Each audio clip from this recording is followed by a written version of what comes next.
I'm studying like I do every day, and I don't eat anything until I finish studying because I believe that most of my circulation should go up here and not be diverted to digest food.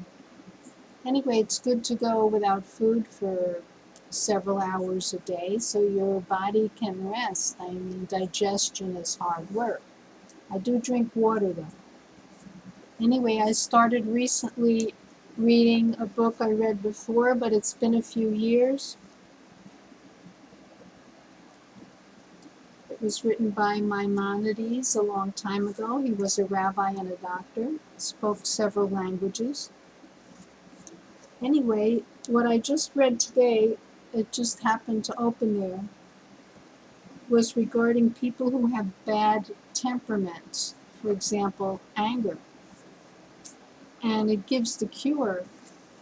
It says that if you're too much to one extreme,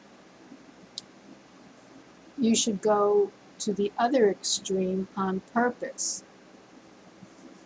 This is called sicknesses of the soul. How does one cure them? We say to the one who is easily angered that he should conduct himself such that if he is smitten and cursed, in other words, act like you're in mourning, calm, quiet, and stay that way for a long time. Follow this path for a long time until the anger is uprooted from his heart. And if he is haughty, he should accustom himself to extreme disgrace and sit below everyone and clothe himself with rags until the haughtiness is uprooted from him. And then he would revert to the middle path, which is the proper way. In this matter, he should treat all the temperaments. So actually, this reminds me of feng shui, balance. You know, if you're too much in one area, go to the opposite area for a while until you can somehow reach a middle path. That was today's study. I'm also reviewing my notes from my weekly studies, and there were two things very interesting to me. One is when someone is celebrating something, and let's say they went to the temple and they bring an offering, to provide for the Levites that were serving in the temple. By the way, the Levites, they didn't just perform ceremonies. They baked bread to display in the temple. They also were guards. They also judged the people and taught them. And you would also go to them if you had some kind of physical malady, and they would tell you what to do about it. They also were singers and musicians and maintenance workers. And I'm probably forgetting a few of the other jobs they had.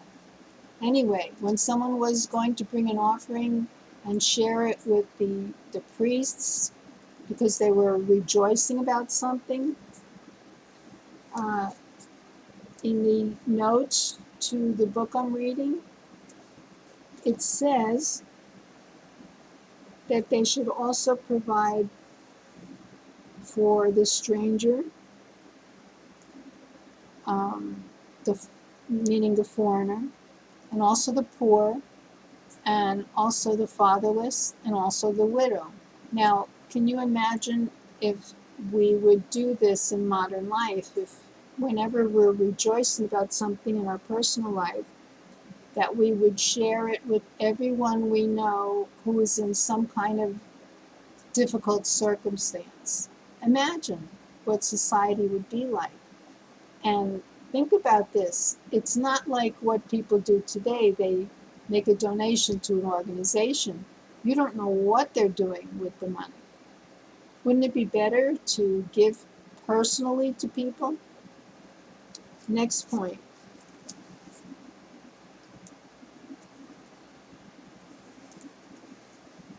That was, okay. Here's a quote I found online. Our bodies are an ark to carry us into the next dimension. There's so many beautiful things online, and we can get distracted from the outrageous things online. But if we seek these beautiful things, they're there. And that's about it for what I want to talk about. But I have so many of these notebooks for years. I'm thinking that, if I have grandchildren in the future, and if they wanted to get to know me after I go to the next level, they can read all these books and it will be, something very meaningful to them. Now, imagine if I had books from my grandparents, great-grandparents, great-great-grandparents. Wouldn't that be something? So people, there are people that don't like to write. And writing, it's not just communication, it's art. It's a form of art. Everyone's handwriting is different.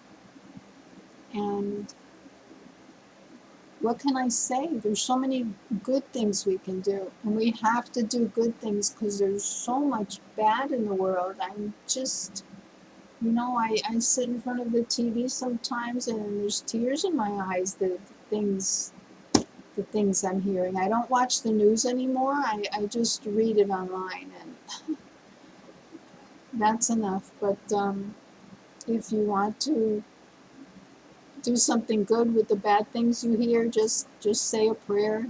Pray for the people when you hear it. Happy Sabbath.